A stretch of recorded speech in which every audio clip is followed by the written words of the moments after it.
வசனம் இப்படி சொல்லுகிறது, நீங்கள் உலகத்துக்கு வெளிச்சமாய் இருக்கிறீர்கள்.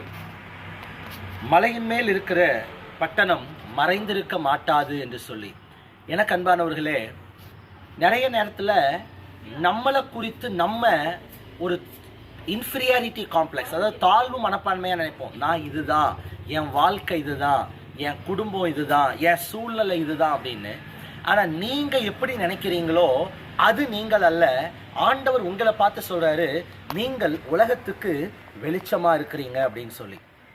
உலகம் அப்படின்னு சொல்லும் பொழுது நீங்கள் ஒரு பெரிய உலக மேப்புக்குள்ளெல்லாம் நீங்கள் போயிட வேண்டாம். உங்கள் குடும்பத்தில் ஆண்டவர் உங்களை வெளிச்சமாக வைப்பார்.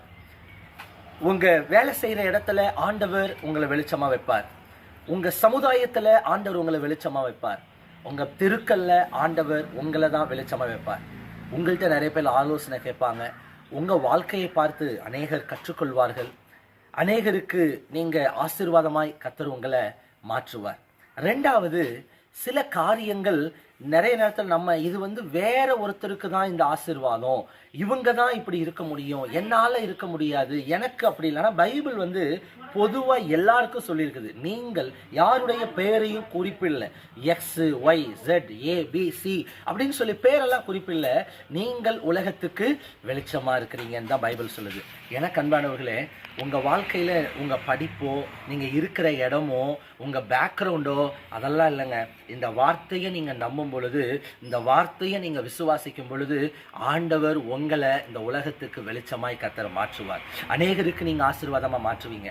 அதனால் உங்கள் பார்வையை மற்றவங்களை பார்த்திருந்த பார்வையை மறந்துட்டு அல்லது மாற்றிட்டு, என்னையும் கர்த்தர் இந்த உலகத்தில் வெளிச்சமாய் மாற்ற முடியும் அப்படின்னு சொல்லி நீங்கள் விசுவாசிக்கும் பொழுது, நம்பும்போது ஆண்டவர் உங்களை இந்த உலகத்துக்கு வெளிச்சமாக மாற்றுவார். ஒரே ஒரு கண்டிஷன் தான், இந்த உலகத்துக்கு நம்ம வெளிச்சமாக இருக்கணும்னா ஒரே ஒரு கண்டிஷன்.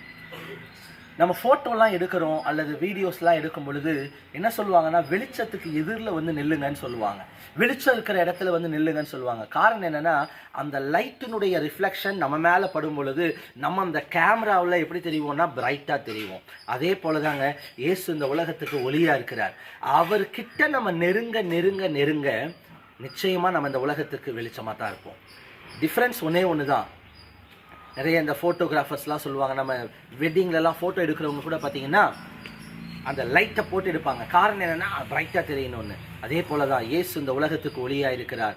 அவரிடத்துல நம்ம எந்த அளவுக்கு நெருங்குகிறோமோ அந்த அளவுக்கு கர்த்தர் நம்மை இந்த உலகத்துக்கு வெளிச்சமாய் மாற்றுவார். ஸோ அடுத்த ஒரு 6 மாதம் ஆண்டவர் நம்ம கரத்தில் கொடுத்துருக்கிறார்.